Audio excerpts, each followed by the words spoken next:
Et notre plus grande peur, finalement, c'est d'être nous-mêmes, de sortir de la zone de confort. Il faut beaucoup de courage pour être nous-mêmes. Lesintelligences.com, votre extracteur de connaissances.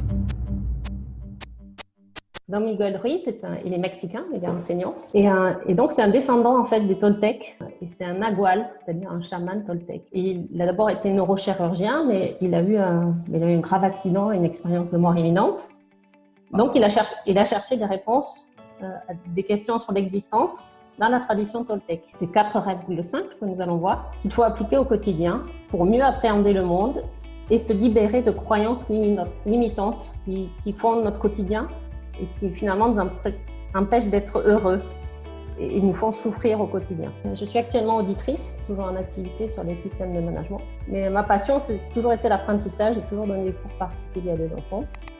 Et je me suis intéressée à comment fonctionne notre cerveau. Pour pouvoir apprendre, il faut savoir comment fonctionne notre cerveau. Donc la tradition toltèque, ce n'est pas une religion, mais c'est plutôt un mode de vie donnant accès au bonheur et à l'amour, avec aussi une dimension spirituelle. On a notre juge intérieur, qui nous dit c'est bien, c'est pas bien. Et en plus, ce que rajoute Don Miguel Ruiz, c'est qu'en plus, on se juge en permanence et plusieurs fois sur la même erreur. Parce qu'on a une mémoire, contrairement à des animaux, par exemple, qui peuvent, dans des sociétés animales, qui sont punis une fois, mais nous, on ressasse tout le temps. Et donc, il nous explique que pour adopter les 4 accords toltèques qu'on va voir, il faut beaucoup de volonté, parce qu'il faut sortir de ce conditionnement en fait, qu'on a depuis l'enfance. Ça va nous aider à briser tous ces accords basés sur la peur, et ça apporte des transformations étonnantes. Il nous parle du pouvoir de la parole qui est extrêmement fort, parce que c'est un pouvoir créateur.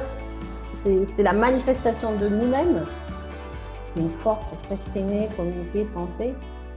Et il explique qu'un seul mot peut changer une vie, comme l'histoire que je vous racontais de la petite fille qui ne chantera plus parce que sa maman, une fois, lui a dit qu'elle avait une voix de crécelle.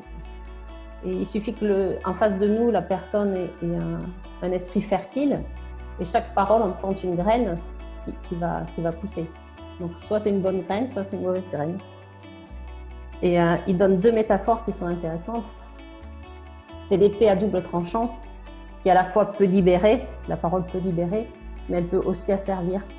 Et il donne un exemple très fort. D'ailleurs, il parle d'Adolf Hitler avec son pouvoir, le pouvoir de ses discours où il a réussi à mener tout un peuple vers la destruction qu'on a connue. Donc c'est vraiment ce pouvoir de la parole est énorme. En fait, tout être humain a besoin de comprendre. On est tout le temps en train de chercher des réponses. Et par contre, on a peur de poser des questions. Et du coup, ces suppositions, elles deviennent certitudes, réalité.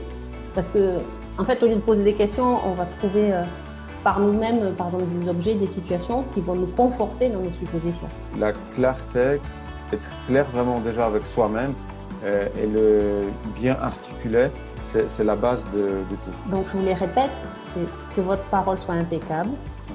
N'en faites pas une affaire personnelle. Ne faites pas de suppositions. Et faites toujours de votre mieux. Inscrivez-vous maintenant pour profiter de 4 jours offerts à notre plateforme.